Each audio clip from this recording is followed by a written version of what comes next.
ఏదైతే భారతదేశంలో ప్రజాస్వామ్య విలువలు ప్రజాస్వామ్యం మొత్తము నశించిపోయింది. ఇక దీనికి దిక్కు లేదు, దారి లేదు.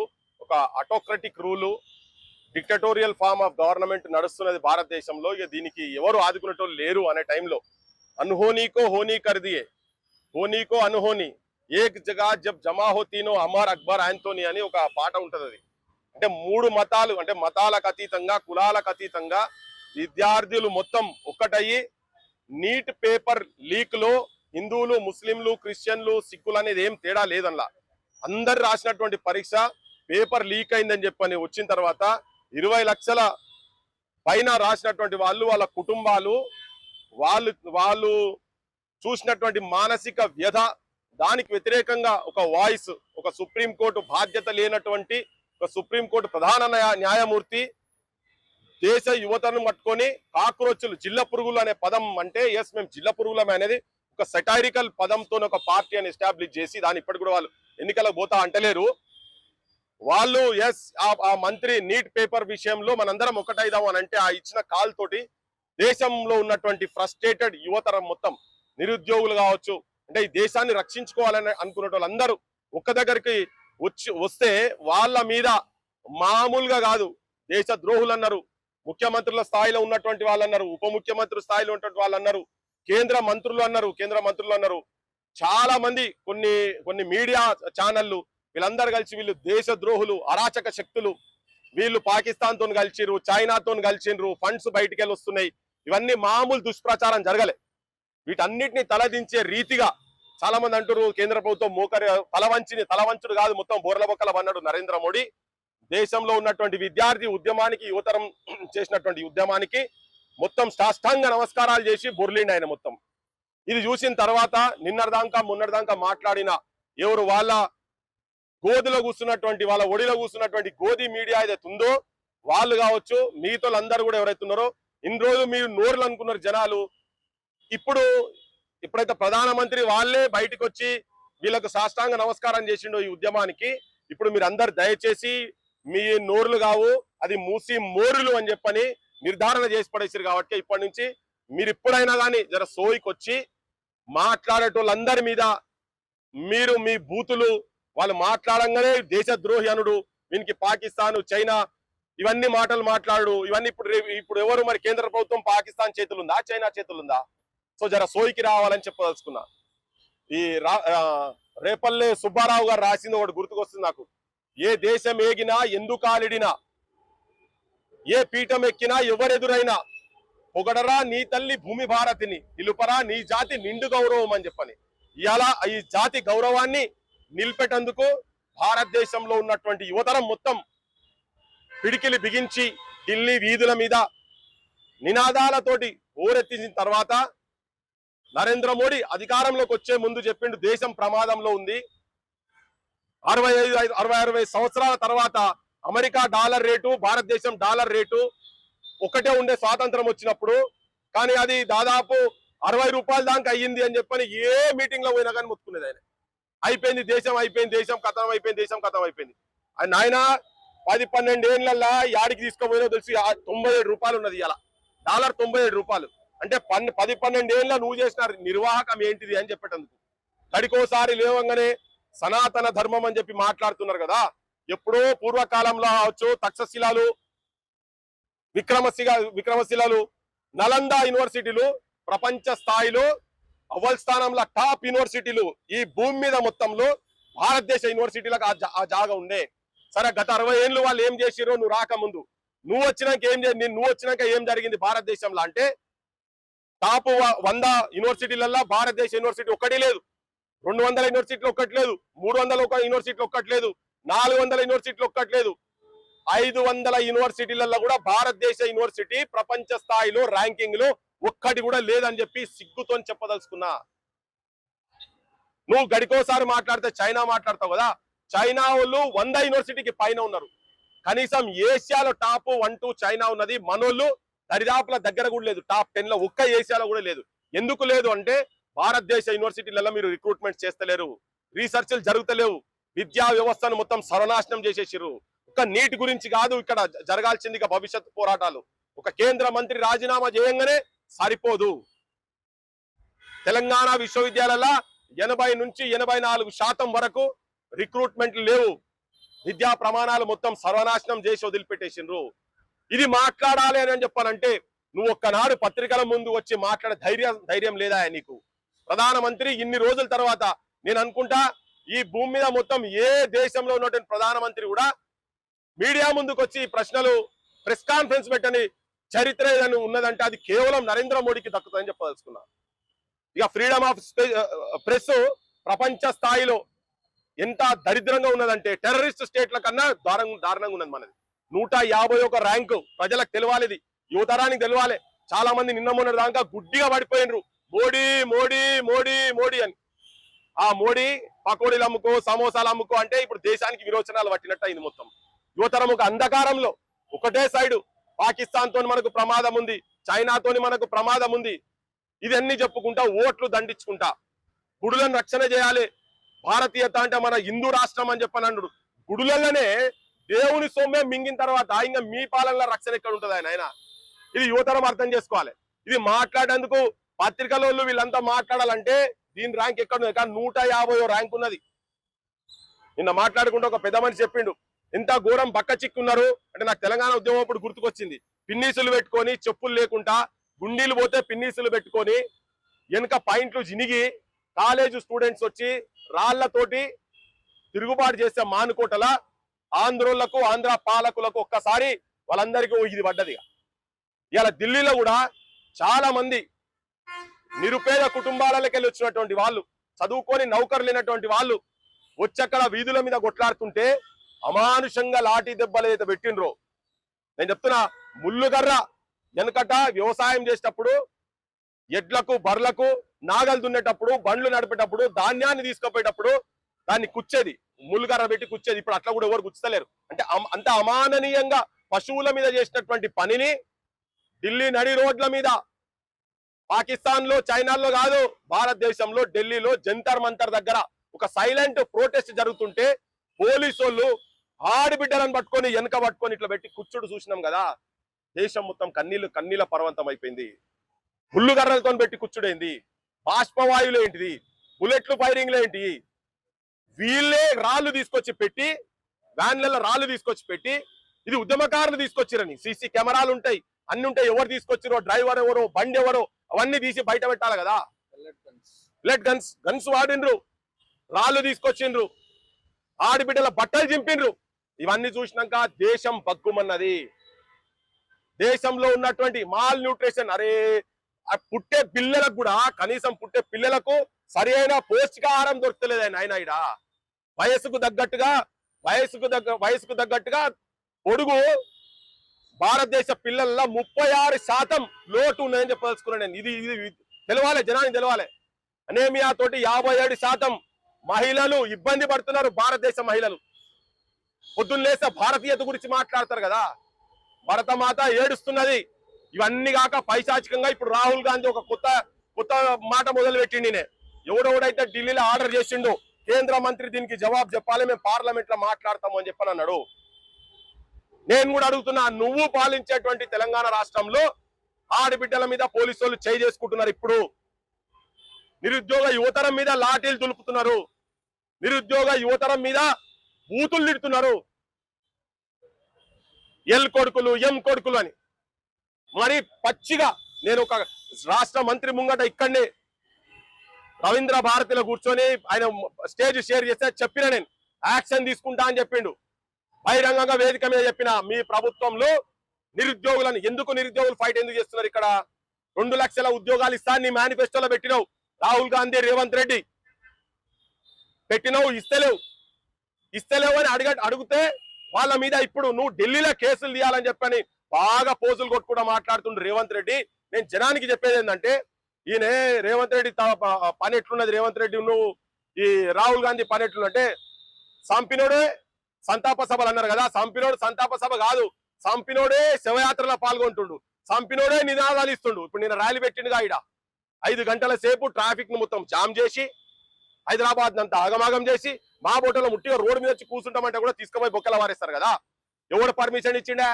ఎందుకు చెప్పలేదు జనానికి నువ్వు ఆ రోడ్ల మీద రావద్దని చెప్పి? ఇట్లా ఆయనే ముంగడికి వచ్చి ఇప్పుడు ఆయన్నే దయ్యాలు వేదాలు వల్లించినట్టుగా ఔరంకి షాదీమే అబ్దుల్లా దివాన్ అన్నట్టు నువ్వు చేసిన పని కాదు, నువ్వు చేసిన ఉద్యమం కాదు అది. వచ్చి ఇప్పుడు ఈయననే మళ్ళా నీతివంతమైన మాటలు వీళ్ళే మాట్లాడుతున్నారు. నువ్వు యువకుల మీద విద్యార్థుల మీద తెలంగాణలో కేసులు పెడుతున్నావు కదా, నీ కేసుల సంగతి ఏంటిది? తెలంగాణ ఉద్యమంలో భాగస్వామి అయినటువంటి వాళ్ళందరి మీద కేసులు ఎత్తేస్తా అంటున్నావు కదా, ఇప్పటిదాకా వాళ్ళు పోతున్నారు. కొత్త దుకాణం మొదలు పెట్టిరు మళ్ళా. కేంద్రంలో బీజేపీ వాళ్ళు, ఇక్కడ కాంగ్రెస్ వాళ్ళు, బీఆర్ఎస్ వాళ్ళు, బీజేపీ వాళ్ళు కూడా. కాంగ్రెస్ అని ఏం చెప్తాడు, ఇక మీరు మొత్తం 21 వయసుకే రావాలి, మీరు వచ్చి మీరు కూడా మీ మీ నిర్ణయాలు మీరు తీసుకోవాలి, చట్టసభలకు రావాలని నేను విజ్ఞప్తి చేస్తున్నా. కరెక్టే, మీరందరూ యంగ్ హార్సెస్ కూడా చూస్తున్నారు. పెద్ద మనిషి అన్నాడు young horses are better than old donkeys అని. నేను డాంకీస్ అనే పదం వాడదలుచుకోలేదు, ఎందుకంటే వాళ్ళందరూ పెద్ద మనుషులు ఉన్నారుగా, మీ దాంట్లో పెద్ద పెద్ద కుర వృద్ధులు ఉన్నారు కదా, రాజకీయ నాయకులు, డాంకీస్ అనదలుచుకోవాలి, అట్లీస్ట్ ఓల్డ్ ఎలిఫెంట్స్ అనదలుచుకున్నా. సో యంగ్ హార్సెస్ ను తీసుకొస్తా అంటున్నావు కదా, ఏ పిసిసి అధ్యక్షుడు అయితే చెప్పిండు, ప్రపోజల్ పెట్టిండు అంటున్నారు. 18 ఏళ్ళకే మా రాహుల్ గాంధీ తీసుకొచ్చి చట్టం చేసిండు, 61 నెంబరు ఇదంతా చెప్పిండు కదా. నీ ఎమ్మెల్సీ పదవికి రాజీనామా చేసి మహేష్ కుమార్ గౌడ్ గారు ఆయన ఎవరినో ఒక 21 వయసుని ఉస్మాయిస్టోన్ చేస్తావా, ఎవరిని చేస్తావో చేసి విద్యాశాఖ మంత్రిని చేసి 15% మీరు మేనిఫెస్టోలో పెట్టినట్టు ఉద్యోగ విద్యాశాఖ మంత్రిని చేసుడు కాదు. You be the change what you seek from others. Revanth Reddy నువ్వు చేసి ఆయన ఎమ్మెల్సీ పదవికి రాజీనామా చేసి పిసిసి పదవి ఉంచుకోమని చెప్పు. పోయి ఢిల్లీకి పోతా అంటున్నావు కదా, ప్రపోజల్ పెట్టుకొని మంత్రిని చేసి 15% ఇచ్చి పెట్టు. ఉట్టిగా నేను మంత్రిని చేస్తా, నేను రాహుల్ గాంధీతో మాట్లాడతా, మా వాళ్ళందరితో, సోపతులందరితో, ఇండియా అలయన్స్ వాళ్ళందరితో మాట్లాడతా. ఇవన్నీ ఉట్టి బక్వాస్ గ్యాస్ మాటలు చెప్పకు. Empty vessels make more noise. ఖాళీ డబ్బాల లొల్లు ఎక్కువ ఉంటది, నువ్వు ఉట్టి ఖాళీ డబ్బావు. రేవంత్ రెడ్డి నువ్వు ఒక ఖాళీ డబ్బావు, రాహుల్ గాంధీ ఒక ఖాళీ డబ్బా. నీకు నిజంగా అమలు చేయదలుచుకుంటే ఈ పనులు చేయి. నువ్వే చెప్పిన ఉస్మాన్ యూనివర్సిటీలా మా వాడు ఆయన చెప్పిండు, సోక్కొచ్చి 1000 కోట్లు అనగానే లవ్ లో పడ్డాడు, విద్యా అనే అమ్మాయితో ఒక ఆయనతో లవ్ లో పడ్డాడు అని. ఇప్పుడు లవ్ ఫెయిల్ అయిందా? లవ్ ఫెయిల్ అయినా అదే ఏవి నీ 1000 కోట్లేవి చెప్పాలి. ఇప్పుడు అన్నోళ్ళు చెప్పాలి, మరి 100 కోట్లు ఇచ్చిండో 10 కోట్లు ఇచ్చిండో మాకైతే తెలియలే, కొన్ని ఇస్తోడం తిన్నడో కూడా మాకు తెలియదు. రిక్రూట్మెంట్ లేదు కదా, ఇవన్నీ ఈయనని అడగకుండా ఈయననే చేసి, ఈయననే దొంగతనం చేసి, ఆలా పార్టీలో దొంగతనం చేసి మందిని దొంగ దొంగ దొంగ అంటున్నారు. ఇవి ప్రతిపక్షాలు చేయాల్సినటువంటి ఉద్యమాలు. మీరు చెప్పారు కదా 152 పేపర్ లీక్లని. ఆ 152 పేపర్ లీకులు రాహుల్ గాంధీ గారు ఇప్పటి నుంచి నువ్వు దాని మీద వాడు నిన్ను అడిగేటోడు లేడని అనుకోకుంది. కొత్త బిచ్చగాడు పొద్దెడగరు అన్నట్టు ఇక మా వాళ్ళు మొదలైనరు. బీఆర్ఎస్ వాళ్ళు సందులో సాడమియా లెక్క వచ్చి వాళ్ళు కూర్చొని వాళ్ళు కూడా మాట్లాడుతారు. వాళ్ళు పెద్ద లీక్ వీరులు, వాళ్ళు లీక్ వీరులు కాదు ఆయన, మీరు పెద్ద లీక్ వీరులు. మీరు మీ దాంట్లో అపాయింట్మెంట్లు మామూలు అపాయింట్మెంట్లా సిగ్గు లేకుండా చెప్పిండుగా కేటీఆర్. నేను చేసేది ఏమన్నా కంప్యూటర్ ముంగట కూర్చొని ఇట్లా కొడతారే, నేను కొడతాను, ఐటీ మినిస్టర్ అయితే నేను చేసేది ఉన్నా ఏమన్నా అని మాట్లాడినోనివి. ఇట్లా సిగ్గులేదు. మరి ఇప్పుడు వచ్చి నువ్వు రాజీనామా చేయి అంటున్నావు. నేను జనానికి చెప్పేది ఏంటంటే, వీళ్ళందరూ కలిసి కట్టున్నటువంటి దొంగల ముఠా ఇది, రాజకీయ వ్యవస్థ మొత్తం, ఇంక్లూడింగ్ బీజేపీ, స్టేట్ బీజేపీ. అసలు ఇప్పుడు ఆడ విద్య మీద జరిగింది కదా, ఇప్పుడు ఇంకొకటి ఇక్కడ జరగాల్సింది ఏంటంటే, అన్నిటికన్నా ఘోరమైన, హీనమైన, నీచమైన మైనర్ బాలికల మీద అత్యాచారం చేసినటువంటి బండి సంజయ్ కొడుకు బొక్కలో పోతాడు, బయటికి వస్తాడు. పెద్ద పెద్ద హెడ్లైన్స్ వస్తాయి వాళ్ళ పేపర్లకు సంబంధించినటువంటి దాంట్లో. ఆయన జైల్లో సామాన్యమైన ఖైదీ లెక్కలో ఉంటాడని చెప్పని. పక్కకి ఎంతమందిని జరిగినాయి, ఎంత క్రైమ్ రేట్ ఉన్నది, ఇవన్నీ ఎవరు మాట్లాడేది. దానికి సెక్షన్ 19 ప్రకారంగా పోక్సో చట్టం కింద బండి సంజయ్ అంటే ఎవరెవరైతే మైనర్ బాలికను అత్యాచారం చేస్తాడో వాళ్లకు సహకారం చేసిన, వాళ్ళకు మద్దతు చేసిన, వాళ్లకు షెల్టర్ ఇచ్చిన, వాళ్ళ గురించి సమాచారం తెలిసి పోలీసులకు చెప్పకున్నా వాళ్ళని కూడా బొక్కల వరేయాలి. వాళ్ళు కూడా శిక్ష అర్హులే. 6 నెలల నుంచి మొదలు పెడితే ఇంకా ఎంత అంటే అంత వేసుకోవచ్చు శిక్ష. ఆ శిక్ష అర్హులే. అటువంటి దాంట్లో బండి సంజయ్ ని కూడా బొక్కల వరేయాలి. ఇది మేము చెప్తూనే ఉన్నాం. ఈ ఉద్యమాన్ని కూడా మేము చాలా మొత్తుకుంటుంటే మామూలు యుద్ధం కాదు. చెయ్యని వాటిని మేము లేని దగ్గర నన్ను గాని, రఘున్ గాని, సీనున్ గాని ఇట్లా మాట్లాడిన ఎవరిని వదిలిపెడుతున్నారు మీరు? ప్రొఫెసర్లను వదిలిపెడతలేరు మీరు, నాగేశ్వరరావు సారాసొంటలను వదిలిపెడతలేరు. ఇదే బండి సంజయ్ కూడా ఇంతకుముందు పేపర్ లీక్లు బీఆర్ఎస్ గవర్నమెంట్ అయినప్పుడు అప్పుడు రిజైన్ చేయాలని చెప్పి పోరాడినోడు. మరి ఇవాళ ఎందుకే ఇలా సపోర్ట్ చేసుకుంటూ మాట్లాడుతున్నావు మళ్ళీ బండి సంజయ్? అన్ని రాజకీయ పార్టీలు వీళ్ళన్నిట్లో భాగస్వామ్యం ఉన్నదని చెప్పని నేను తెలంగాణ యువతరానికి చెప్పదలుచుకున్నా. ఉట్టిగా పోయి ముఖ్యమంత్రి పక్కకు నిలబడంగానే ఫోటోలు దిగుడు కాదు. నాకు ఇంకా కొద్దిగా చైతన్యం వచ్చి అదే దగ్గర ఈ తెలంగాణ యువకులకు ఎస్ఐపిసిల వేకెన్సీలు 20,000 ఉన్న తర్వాత నువ్వు ఎట్లా 5,000 ఇస్తా అని చెప్పని ఒక 10 ప్లకార్డులు పట్టేది ఉంటే బాగుంటుండే. నాకు తెలియదు ఈయన ర్యాలీ ఉన్నదని, ఏదో ఆ పని నేనే చెప్పిస్తుండే. ఈవెన్ నిరుద్యోగ యువకులకు కూడా, నిరుద్యోగ యువతరానికి నాయకత్వం వహిస్తున్నటువంటి నేను ఆ మిత్రులందరికీ విజ్ఞప్తి ఏం చెప్పదలుచుకున్నా అంటే, రాజకీయ పార్టీల చుట్టూ తిరగకండి. మీ కండ్ల ముంగట భగత్ సింగ్ వారసులు ఢిల్లీ వీధుల మీద ఏ నరేంద్ర మోడీని ఎవరు తల వంచరన్నారో ఆ నరేంద్ర మోడీకి నిద్ర పట్టకుండా రాత్రి 12 గంటలకు 2 గంటలకు ఆయనే సెల్ఫీ వీడియోలు పెట్టే ఒక యూట్యూబర్ లెక్క. ఈయన ప్రధానమంత్రికి తక్కువ, యూట్యూబర్ కి ఎక్కువ ఉన్నాడు పెద్ద మనిషి. నువ్వు ప్రధానమంత్రి పదవి బంద్ చేసుకొని ఓ యూట్యూబ్ ఛానల్ పెట్టుకో, నీ లైక్స్ ఎన్ని వస్తాయి, నీ ఇన్స్టాగ్రామ్ లైక్స్ ఎన్ని వస్తాయి, గివి పట్టుకొని చూసుకున్నాడు బెటర్ ఆయన. నువ్వు ముఖం మొత్తం మాడిపోయింది. ఇన్ఫ్లుయెన్సర్ అట. నీ ముఖం మొత్తం మాడిపోయింది, నీ డొల్లాతనం అంతా బయటపడ్డది. హలో ఫ్రెండ్స్, ఫ్రెండ్స్ అని ఇప్పుడు ఇంకేమో బ్రో అంటాడు కావచ్చు. ఫాస్ట్ తయారైతే ఇటు సగం కొట్టించుకొని ఇప్పుడు ఏముంటుందో మళ్ళీ జెన్సీ అనగానే ఇవన్నీ ఉంటాయి కదా. సో నేను భగత్ సింగ్ వారసులకు, భారతదేశ యువతరానికి, తెలంగాణ యువతరానికి చెప్పేది ఏంటంటే, అమరుల త్యాగాలు వృధా పోనీయకండి. తెలంగాణ ప్రజలు, భారత ప్రజలను మరోసారి దగా కానీయకండి. ఇవాళ కాక్రోచ్ పార్టీలు రాజకీయాలకు రాము అంటున్నారు. ఇంతకుముందు రఘు అన్నాడు సంఘం పెడతారా పార్టీ, బరాబర్ రాజకీయ పార్టీ వస్తుంది. తెలంగాణ క్రాంతి దళ్ రాజకీయ పార్టీగా మారబోతున్నది, మారుతుంది అంతనే. ఇది బండ గుర్తు పెట్టుకొని ఊర్లలో తయారు కాండ్రి. ప్రజా గుండె సవరులకు ప్రతిరూపాలు కాబోతున్నాం తెలంగాణ క్రాంతి దళ్. చాలా ఉద్యమాలు జరిగినాయి ఇక్కడ. మార్వాడి అగేన్స్ట్ గా, మార్వాడుల దోపిడీకి అగేన్స్ట్ గా, ఉత్తర హిందుస్థాన్కి వెళ్ళి వచ్చి వాళ్ళ ప్రజలకు వ్యతిరేకం కాదు, మేము ఇక్కడికి వచ్చి దోపిడీ చేస్తున్నటువంటి వాళ్ళకి వ్యతిరేకంగా జరిగింది. తెలంగాణ అస్తిత్వం గురించి కొట్లాడేందుకు ఆంధ్ర ప్రతిమలు తీసుకొచ్చి ఇక్కడ పెడితే మన నడి ఒడ్డు మీద, మన గుండెల మీద పాదాలు పెట్టి ఆంధ్ర పోలీసు వాళ్ళు తంతుంటే కూడా తిరుగుబాటు చేసినాం. బడుల గురించి ఈ పెద్ద మనిషి చెప్తున్నాడు, మొత్తం కాపాడతాము యువతరాన్ని. అరే విద్యనే లేకుండా చేసి సర్వనాశనం చేస్తున్నావు కదా. 23,000 బడులను తెలంగాణలో బంద్ చేస్తామంటే మేము మండల్ మీటింగ్లు పెట్టుకుంటూ తిరుగుతున్నాము, చైతన్యం చేస్తాం. చాలా మంది అన్నారు, ఇవి ఎందుకు పెట్టుకుంటావు, ఈ విద్య ఎందుకు పెట్టుకుంటావు, దీనికి ఎవరు రాడు అని. బరాబర్ రావాల్సిన అవసరం ఉన్నది. ఈ అస్తిత్వ ప్రమాదం ఉన్నప్పుడు మన ఆరోగ్యాల గురించి కావచ్చు, మన సర్పంచ్ల అంశాలు ఉంటే కావచ్చు, ఎక్కడ సమస్య ఉంటే మన భూ పోరాటాలు కావచ్చు, కబ్జాలు చేస్తున్నటువంటి భూ పోరాటాలు కావచ్చు, 25 లక్షల ఎకరాలు ధరణి పేరు మీద అన్యాక్రాంతమైంది. ఇవన్నీ యువతరం ఇవన్నీ గమనించాలి, వీటన్నిటి గురించి తెలుసుకోవాల్సిన అవసరం ఉంది. ఇలా చిన్న బీమారు వస్తే మందులు కొనిచ్చే పరిస్థితి లేదు. ఇవన్నిటి మీద పోరాటం క్రాంతి దళగా చేస్తా ఉన్నాం మేము. తెలంగాణ సమాజాన్ని కూడా మొత్తం ఒక్క దగ్గర తీసుకొచ్చి దీన్ని ఓట్లు కాదు, మేము ఓట్ల కాడికి రామంటేనే తెలంగాణ కూడా ఉద్యమంలో మా ఓటులో ముచ్చని మంది తిరిగినాం.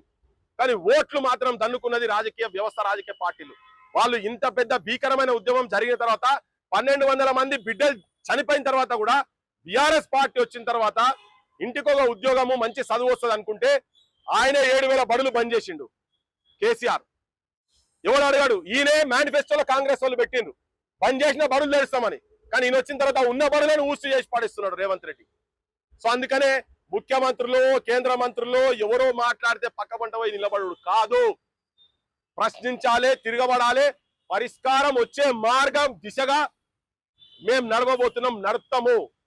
ఇది ఒక ఐడియాలజికల్ మిలిటెన్సీ అని ఇంత ముందు కూడా చెప్పిన, నేను ఇప్పుడు కూడా చెప్తున్నా. క్రాంతి దళ్ ఐడియాలజికల్ మిలిటెన్సీ తెలంగాణ నడపబోతున్నది. మొన్న కూడా నా జో డర్గా సో మరగా అని ప్రైమ్ మినిస్టర్ చచ్చిపోయింది, అయిపోయింది. ప్రైమ్ మినిస్టర్ ఆలోచన ఫిజికల్ గా బతికుండొచ్చు, మానసికంగా ప్రైమ్ మినిస్టర్ ను భారతదేశ యువతరం మొత్తం చంపిపడేసింది. ఆయన చేసినటువంటి దుర్మార్గాలన్నీ ఒకటెనుకోటి బయటికి వస్తున్నాయి. మనకెవరికి గెట్టు పంచాయతీ లేదు, ఊడ పంచాయతీ లేదు ఎవరితో. మనకి ఈ ప్రాంత, ఈ భారత మాత, భారత నేలను ప్రపంచ స్థాయిలో ఎక్కడ పోయినా కానీ గొప్పగా చెప్పేటువంటి స్థాయిలో మన స్టాటిస్టిక్స్ డేటా ఉండాలని చెప్పేటందుకే. సో తెలంగాణ ఒక రాజకీయ పార్టీగా రాబోతున్నది, ఇట్లా క్రాంతి దళ్ ఒక రాజకీయ పార్టీగా రాబోతున్నది. ఈ ముఖ్యమంత్రులు వీళ్ళు ఈ పగటి వేసగాన్లతోటి జాగ్రత్త అని చెప్పదలుచుకున్నా నేను. యువతరానికి జాగ్రత్త ఒక్కటే ఆయన నిజంగా చేయదలుచుకుంటే ఇప్పుడు మేము అన్న డిమాండ్స్ చెయ్యాలి. నువ్వు 21 ఏళ్ళ చెప్పినావు కదా, పెట్టు. 2 నెలలు 3 నెలల యూనివర్సిటీలో రిక్రూట్మెంట్ చెయ్యి. మొత్తం ఏదైతే బంద్ అయిన టిఆర్ఎస్ గవర్నమెంట్ లో ఉన్నప్పుడు బంద్ అయిన బడులన్నింటినీ తెరువు. ప్రైవేటీకరణ కేంద్రం నుంచి మొదలు పెడితే ఇక్కడ దాకా బాకింది. హాస్పిటల్ అపోలో హాస్పిటల్ ఇనాగ్రేషన్ కు పోయినప్పుడు చెప్పినావు నువ్వు 100వ హాస్పిటల్ నేను ఇంకా 2 సంవత్సరాల ముఖ్యమంత్రి ఉంటా, 100 హాస్పిటల్ మీరు కట్టాలి, 100వ హాస్పిటల్ కూడా నేనే ఇనాగ్రేషన్ రావాలి అంటే గవర్నమెంట్ హాస్పిటల్ను బంద్ చేపిస్తున్నాడు రేవంత్ రెడ్డి. రాహుల్ గాంధీ ఢిల్లీలో ఒక మాట, ఎలక్షన్స్ కు ముందు ఒక మాట, ఎన్నికల తర్వాత ఒక మాట. అందుకని ఏ రాజకీయ పార్టీని స్పేర్ చేయకండి. ఎవరు ప్రజల గురించి ఆలోచిస్తలేరు, వీళ్ళందరూ ప్రజా కంటకులని చెప్పదలుచుకున్నా. సోషల్ మీడియాలో ఇప్పుడు ఈయన అంటున్నాడు ఎవరెవరైతే ప్రజల గురించి ప్రశ్నించే గొంతులను తొక్కొద్దని ముఖ్యమంత్రి నిన్న మాట్లాడిండు. నువ్వు తొక్కుతున్నావు కదా, నువ్వు ఇళ్లలో పోయి రాత్రి పూట తీసుకుపోయి నువ్వు అరెస్టులు చేపిస్తున్నావు కదా. ఇగో ప్రజల గురించి, సమస్యల గురించి, వెలుగుమట్ల గురించి పోయి అక్కడ ఇండ్లు కూలగొడుతుంటే దాన్ని చూపిస్తేందుకు పోతుంటే అరెస్టులు చేసి పోలీస్ స్టేషన్ లో పెట్టింది ఎవరా? రేవంత్ రెడ్డి. నువ్వు నీ రాజ్యం కాదా? ఎవడు బీజేపీ వాళ్ళు వచ్చి అక్కడ కొట్లాడలే. కొన్ని గొంతుకలు తెలంగాణలో, కొన్ని బతుకున్న గొంతుకలు. అది కూడా చెప్తున్నా, భారతదేశంలో ఉన్నటువంటి మెయిన్ స్ట్రీమ్స్ ఛానల్ అన్ని కూడా నరేంద్ర మోడీ తొడల మీద కూర్చొని డ్యాన్సులు చేస్తుంటే, రెస్ట్ తీసుకుంటుంటే, ఇగో ఇటువంటి నా ముంగటున్న మైకులు లెక్కనే ఢిల్లీలో కూడా సోషల్ మీడియానే విజృంభించిన తర్వాత కూడా భారతదేశం కాదు ప్రపంచంలోనే ఓ గొప్ప అని వెలుగుతున్నటువంటి వ్యక్తి మహానుభావుడు సాష్టాంగ నమస్కారం చేసిండు. ఇవాళ మీ గతి కూడా ఇదే పడుతుంది. ఇక్కడ ఉన్నటువంటి మెయిన్ స్ట్రీమ్ ఛానళ్ళకు కూడా చెప్తున్నా, ప్రజలు ప్రజా సమస్యల గురించి మీరు దూరం అయితే మీరు మీ దందాలు, మీ బిజినెస్లు మొత్తం చాలా తొందరలోనే మూతపడతాయని చెప్పదలుచుకున్నా. సో చెప్పలేదంటే అనకపోయారు, తస్మాత్ జాగ్రత్త. తెలంగాణ యువతరానికి ఒక ఆర్గనైజ్డ్ గా ఈ యుద్ధాన్ని తీసుకుపోదాం. ఇది ఎలక్షన్లలో వాళ్ళకు దెబ్బ పడాలి. నిజమైన తెలంగాణ వాదులు, నిజమైన భరతమాత ముద్దు బిడ్డలు, దేశ ప్రేమను గుండెల మొత్తం నింపుకున్నటువంటి వాళ్ళ చేతులలో భారతదేశ రాజకీయ వ్యవస్థ, అసెంబ్లీలు కావచ్చు, పార్లమెంట్లు కావచ్చు వస్తే మీకు ఆత్మహత్యలు ఉండయి. ఆఖరి డేటా చెప్పి నేను ముగిస్తా. విద్యార్థి యువకులకు చెప్పదలుచుకున్నా, గత 10 ఏళ్లలో 1,23,000 మంది విద్యార్థులు ఆత్మహత్య చేసుకున్నారు. 1,23,000 మంది. ఒక్కొక్కరు ఒక్కొక్క విధంగా, వాడు 6వ తరగతి, 7వ తరగతి, 8వ తరగతి వరకు గవర్నమెంట్ బడిలో చదువుతాడు. వీడికి వచ్చిన తర్వాత ఇంగ్లీష్ మీడియం అంటారు, పైసలు ఉండయి, ఆర్థిక ఇబ్బందులతోటి కొంతమంది. తీరా కోర్సులన్నీ చదివిన తర్వాత కూడా నౌకరు రాక కొంతమంది, ఆర్థిక ఇబ్బందులతోటి వేరేటోళ్ళేమో కాన్వెంట్ స్కూల్లో చదివేటోళ్ళు ట్యూషన్లు పెట్టి వాళ్ళ ఇంట్లో పెడితే నిరుపేద పిల్లలు ఆ ట్యూషన్లు కూడా పోలేక రెక్కాడితే డొక్కాడినటువంటి పిల్లలు చచ్చిపోతున్నారు. దాంట్లో ఒక 25,000 మంది అయితే డైరెక్ట్ ఇటువంటి సమస్యలతో చచ్చిపోతున్నారని నేను చెప్పేది కాదు, నేషనల్ క్రైమ్ రికార్డ్ బ్యూరో చెప్తున్నటువంటి లెక్కలు చెప్తున్నాడు. ఇవన్నీ భారతదేశ యువతరం ప్రమాదంలో ఉన్నది. ఒక సంతోషం ఏంటంటే ఎస్ మేల్కున్నారు, యువతరం మేల్కున్నది.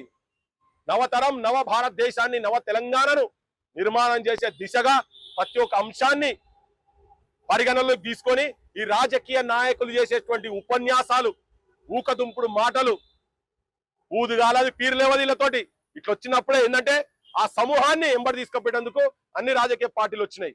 రాహుల్ గాంధీకి నిజంగా, ప్రియాంక గాంధీకి నిజంగా ప్రేమ కనుక ఉండేది ఉంటే నీట్ పరీక్ష చచ్చిపోయిన ఇళ్లకు పోయి ఆయన కూడా ఇష్యూ చేయనుండే. ఈ రాష్ట్రంలో కూడా నిరుద్యోగ యువకులు నేను వచ్చిన తర్వాత, నేను మీ హాస్టల్లోకి వచ్చిన తర్వాత కూడా నిరుద్యోగులు చచ్చిపోయినరు. ఇవాళ 100కు పైన మీరు చక్కగా అన్నం పెట్టక ఎన్ని అబద్ధాల మాటలు అంటే చెప్పంగానే బయట చెప్తుంటే అనుకుంటారు ఓ అందరికి మేము మొత్తం 6 రోజులకు 6 మెనూలు, ఒకరోజు దోశ తింటావు, ఓ రోజు ఉప్మా తింటావు, ఓ రోజు ఇడ్లీ తింటావు, ఓ రోజు పెసరట్టు తింటావు, ఓ రోజు మిల్లెట్స్ తింటావు అనగానే అందరు అనుకుంటారు, బయట కూడా అనుకుంటారు అబ్బా తెలంగాణలో ఏం పెడుతున్నారు. 44 లక్షల మంది విద్యార్థులు ఉన్న దగ్గర 1,40,000 మంది కూడా నువ్వు పెడతలేవు ఆ పువ్వ, అది కూడా చక్కగా పెడతలేవు, నువ్వు గుడ్డు కూడా చక్కగా ఇస్తలేవు. కానీ జనానికి చెప్పేటప్పుడు ఇవన్నీ చెప్తున్నారు కదా. ఈ దొంగ మాటలు మాట్లాడేటువంటి కాంగ్రెస్ పార్టీని కావచ్చు, బీజేపీని కావచ్చు, వీళ్ళు చెప్పిన ఎందుకు అమలు చేస్తున్నారని కొట్లాడినటువంటి బీఆర్ఎస్ హయాంలో కూడా జరిగింది కదా. ఈ ఆత్మహత్యలు జరుగుతున్నటువంటి వాళ్ళ ఇళ్లకు మీకు నిజంగా ప్రేమ ఉండేది ఉంటే దా రాహుల్ గాంధీ నేను తీసుకపోతుందా. బిషప్ కూడు తిని ఫస్ట్ చచ్చిపోయిన పేరు ప్రశాంత్, మేమేమైనా వాడికి భువనగిరి దగ్గర పిలాయపల్లి జిబ్లాక్పల్లి అనే ఊరు పోచంపల్లి మండల్లో మొట్టమొదటి సావు. నాగరాజ్ అనే ఒక సబ్ ఇన్స్పెక్టర్ తల్లిదండ్రులను అంబులెన్స్ లోకి తీసుకుపోతుంటే నిర్మానుషంగా కాల్తో తన్ని బేగంపేట దగ్గర పడేస్తే మేము కంప్లైంట్ చేస్తే ఇయ్యాల వరకు యాక్షన్ తీసుకోలే. పోలీస్ మంత్రి రాహుల్ గాంధీ అడుగుతున్నావు కదా, పోలీస్ మంత్రి సంగతి ఏంటిది, అమిత్ షా సంగతి ఏంటిది అని ఇలా మేము అడుగుతున్నాం. నీ పోలీస్ మంత్రి సంగతి ఏంటిది, కాంగ్రెస్ పోలీస్ మంత్రి సంగతి ఏంటిది? లంజా కొడుక అని చెప్పి నిరుద్యోగ యువకులను తిట్టినటువంటి ఏసీపీ సంగతి ఏంటిది? నువ్వు చెప్పే శ్రీరంగ నీతిలో ఓడిడ వినటందుకు సిద్ధంగా లేరు. మిమ్మల్ని అందరినీ ఏర్పాడేస్తాం ఇడ. సో అందుకని ఆడ మాట్లాడినప్పుడు నీ రాజ్యం నీ ప్రభుత్వంలో ఏం జరుగుతుందో కూడా చూడాల్సిన అవసరం ఉన్నది. లేకపోతే ఇవి జరుగుతాయి, ఈ పోరాటాలు ఇక్కడ జరుగుతాయి.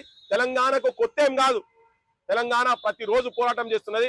ఆఖరి ముచ్చట చెప్పి ఆపేస్తా.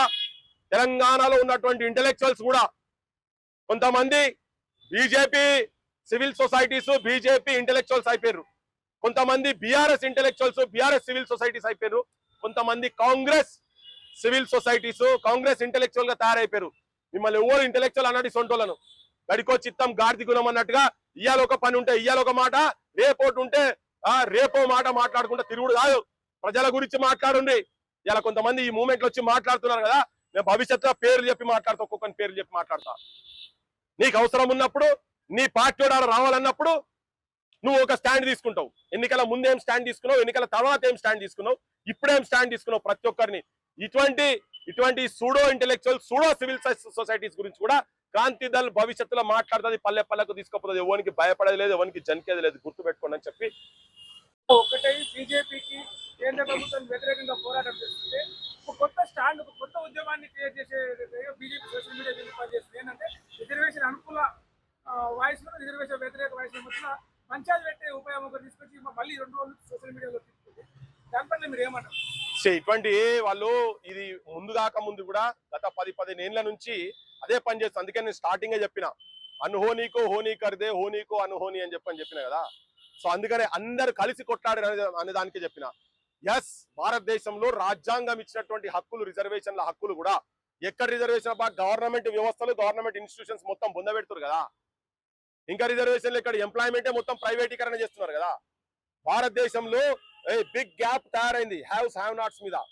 కేవలం టాప్ ఉన్నటువంటి టాప్ 1% చేతుల్లో దేశ సంపద 44% వరకు, టాప్ 1% బిజినెస్ మెన్ చేతులలో, బాటం 50% ఉన్న చేతులలో భారతదేశం యొక్క ధనము వెల్త్ కేవలం 2.7% ఉంది. సో ఈ గ్యాప్ ఎట్లా ప్రైవేటీకరణ మొత్తం జరుగుతున్నది. గవర్నమెంట్ వ్యవస్థలు మొత్తం గవర్నమెంట్ విద్యా వ్యవస్థను నాశనం చేస్తారు కదా. ఇంకా రిజర్వేషన్లు ఇక్కడ పాడాయి. ఇప్పుడు ప్రైవేట్ లో రిజర్వేషన్ పెట్టి ఈ ప్రాంతంలో కూడా రిజర్వేషన్ కల్పిస్తా అని చెప్పి మేనిఫెస్టోలలో కాంగ్రెస్ పార్టీ కూడా పెట్టింది. కానీ ఒక 80% అన్న కాడ ఒక్కొక్క దాంట్లో 8 మందిని కూడా ఇప్పటిదాకా రిక్రూట్మెంట్ చేయలేదు. సో అది ఏది తయారు చేసినా కానీ భారతదేశ యువతరం చైతన్యవంతమైన యువతరం ఆ గ్యాప్ తీసుకురావడానికి చాలా ప్రయత్నం చేస్తుంది. ఎంత చేసినా కానీ తెలివిగల్ల భారతదేశ యువకులు దాన్ని ఎట్లా స్పందిస్తారు. అది ఆల్రెడీ ఒకటి చూసినాం కదా. ఇప్పుడు ఢిల్లీలో జరిగిన మూమెంట్ వీళ్ళు అనగానే జరిగేది ఏం లేదు. ఇప్పుడున్న ప్రజెంట్ రాజకీయ వ్యవస్థకు గతంలో భారతదేశ విముక్తి గురించి కొట్లాడినటువంటి ఫ్రీడమ్ ఫైటర్స్ చరిత్రలు చదివితే ఇవన్నిటి సైడ్ ఎక్కడ మనం పోం. రాజ్యాంగం ఇచ్చిన హక్కులను ఆదివాసీలు కావచ్చు, బీసీలు కావచ్చు, ఎవరికి ఇచ్చిన హక్కులను వాళ్ళ కాపాడుకునే శక్తి భారతదేశ యువతరం మీద ఉన్నది.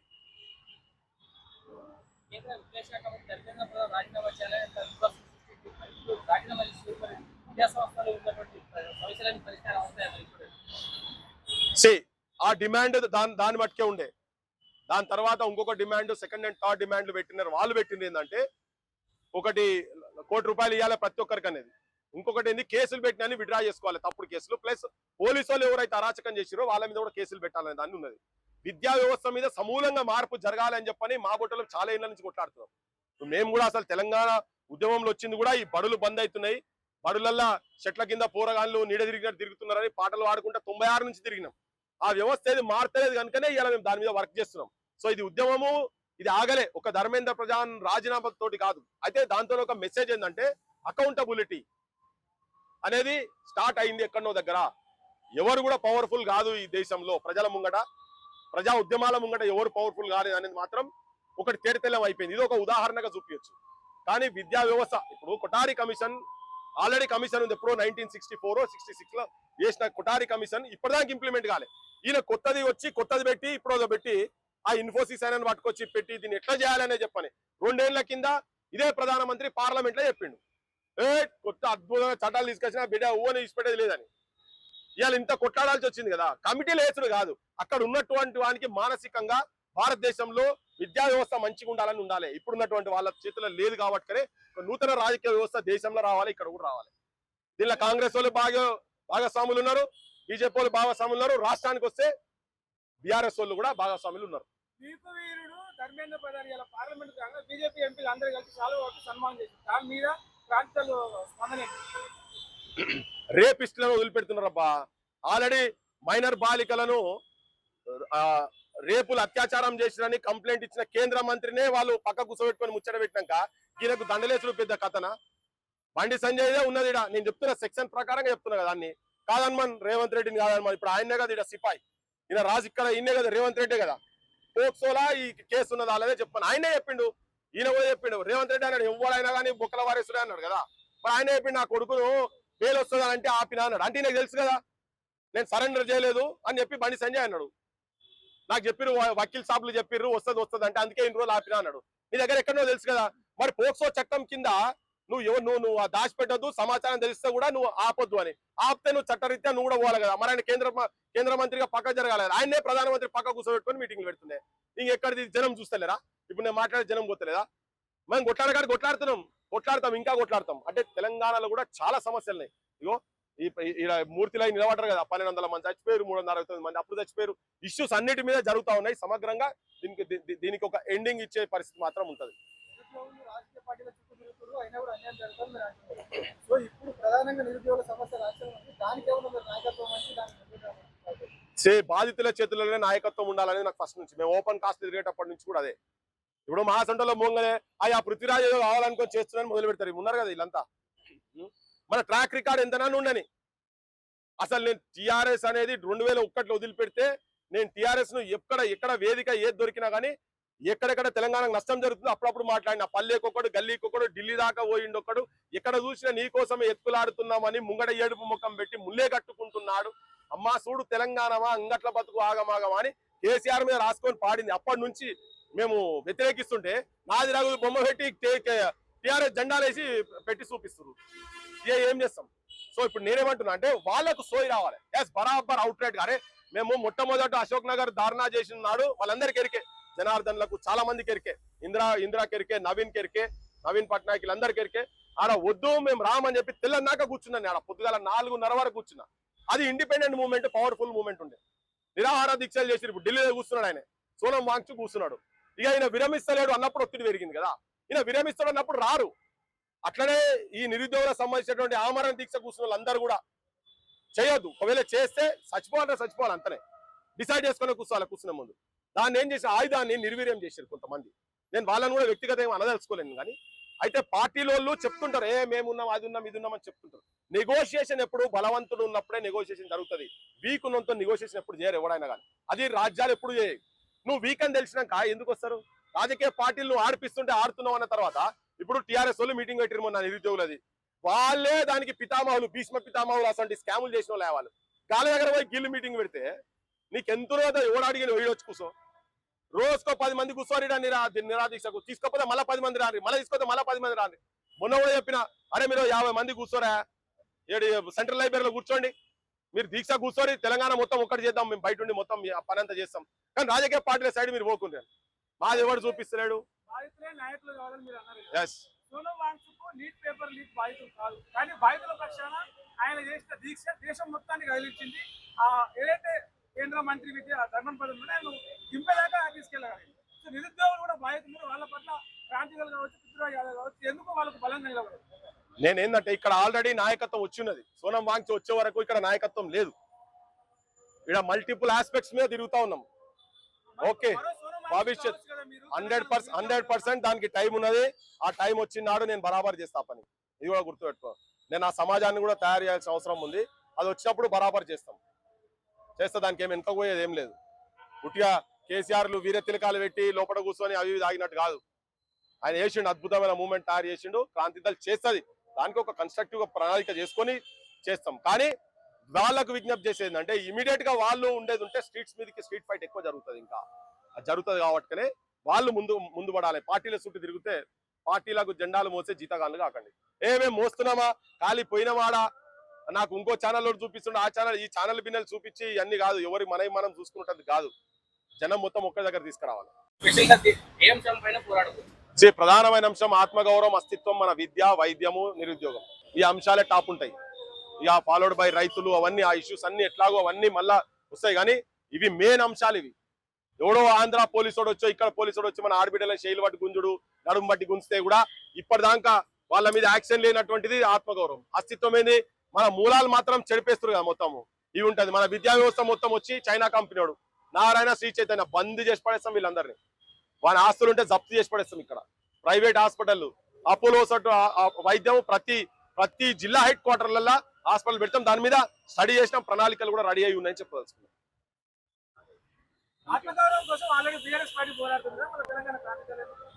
బీఆర్ఎస్ ఆత్మ ఉందా? అసలు తెలంగాణ ఆత్మనే లేదు కదా వాళ్ళకు. ఆత్మ ఉండేది ఉంటే ఇక్కడ ఆంధ్ర వాళ్ళు వచ్చి ఇక్కడ ఎందుకు కాంట్రాక్టర్లు తయారవుతారు? మెగా కృష్ణారెడ్డి కాంట్రాక్టర్ ఎందుకు ఉంటాడు? ఇంకొకటి చెప్తా, బడులు తెలంగాణ లేనేలేదు కదా. తెలంగాణ ఎక్కడిది వాళ్ళకు? అసలు ఇది ఒక్కటే పక్కకు పెట్టు. వాళ్ళకి ఏం ఆత్మగౌరవం ఉన్నది చెప్పు? దేంట్లో ఆత్మగౌరవం ఉన్నది? అది ఉట్టిగా తమాషా. అదంతా వాళ్ళకు ఆత్మగౌరవం అనే పదానికి వాళ్ళకి విలువనే లేదు. ఇప్పుడు తెలంగాణలో గంత పెద్ద ఇన్సిడెంట్స్ బయటోడు వచ్చి ఇక్కడ అరెస్టులు చేస్తున్నా కానీ, బయటోడు వచ్చి ఇక్కడ విగ్రహాలు పెడుతున్నా, మేమే పెడతామని వీళ్ళే ముంగడ పోతున్నారు కదా. విధ్వంసం చేసేందుకు వీళ్ళే ముంగడికి వస్తారు కదా. ఎన్టీ రామారావు విగ్రహం దగ్గర చూసినాం కదా. సో వీళ్ళకి ఎక్కడి తెలంగాణ ఆత్మ లేదు, మానవత్వం లేని, మానవ విలువ లేనటువంటి వాళ్ళు ఒక రాజకీయ పార్టీలు నడుపుతున్నారు. దానిలో బీఆర్ఎస్ ఒకటి.